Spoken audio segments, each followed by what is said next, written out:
Hello students, আশা করি ভালো আছো।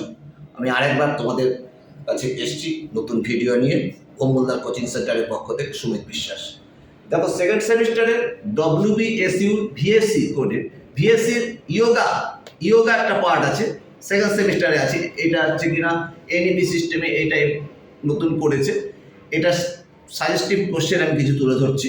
তোমরা এই প্রশ্নগুলি পড়লে অবশ্যই তোমরা সমস্ত প্রশ্নের উত্তর আশা করি দিতে পারবে। দেখো, MCQ তো সব কমন আসে না, তবু এগুলো সব পড়ে যাও, তোমাদের অনেক উপকৃত হবে। দেখো, তোমাদের জন্য আমি প্রশ্নগুলি এরকম সাজিয়েছি।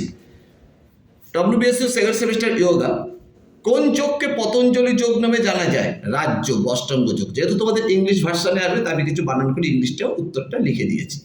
অষ্টাঙ্গ যোগে কয়টি অঙ্গ আছে? 8টি অঙ্গ আছে। প্রথম অঙ্গ কোনটি? যম। যোগ মূলত কয়টি? প্রধান পথে বিভক্ত। উত্তর হবে 4টি। বিশুদ্ধ জ্ঞান অর্জনের সাথে কোন যোগ জড়িত? জ্ঞান যোগ। প্রাণায়াম কি? শ্বাস নিয়ন্ত্রণের কৌশল। বন্ধ মানে কি? একটি তালা বা বন্ধন।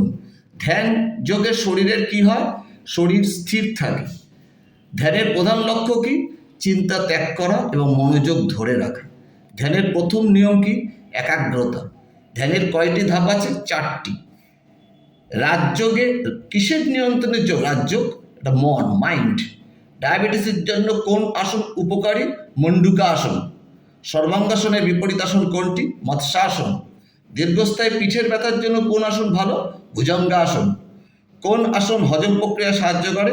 বজ্রাসন, উদরাকর্ষণ আসন, মৎস্যেন্দ্রাসন। হঠযোগ অধিপিকা, এটা একটা বই, কে সংকলন করেন? সাত্তারাম। যোগসূত্র কে সংকলন করেন? পতঞ্জলি। পতঞ্জলি যোগসূত্রে কয়টি অধ্যায় আছে? 4টি। ঘেরান্ট সংহিতায় কতগুলি আসনের বর্ণনা আছে? 32টি, 32। হঠযোগ অনুসারে প্রাণ যখন নড়ে তখন কি নড়ে? চিত্ত। অঞ্জনা চক্র কোথায় অবস্থিত? ভ্রুকেন্দ্রে, আইব্রো সেন্টার যেটাকে বলে। হঠযোগের প্রথম গুরুকে কপিল। কুণ্ডলিনী বলতে কি বোঝায়? সর্পিল শক্তি, মানে সাপের মতন কুণ্ডলী পাখি থাকে, কয়েল্ড চার্ট, কয়েল্ড এনার্জি। কপালে অবস্থিত চক্র কোনটি? আজ্ঞা। আন্তর্জাতিক যোগ দিবস কবে পালিত হয়? 21 জুন, 21শে জুন। কপালভাতি প্রধানত কি পরিষ্কার করে? ফুসফুস।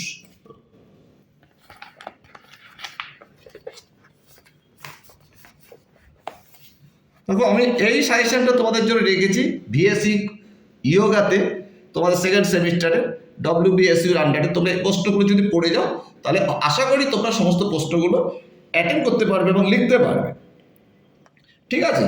তোমরা আর যদি কোনো অসুবিধা হয় আমার সাথে অবশ্যই যোগাযোগ করতে পারো এই ফোন নাম্বারে। আমি তোমাদের জন্য আগামী দিন আরও ভালো ভালো ভিডিও নিয়ে আসবো। তোমরা আমাকে বেশি করে লাইক ও সাবস্ক্রাইব করো।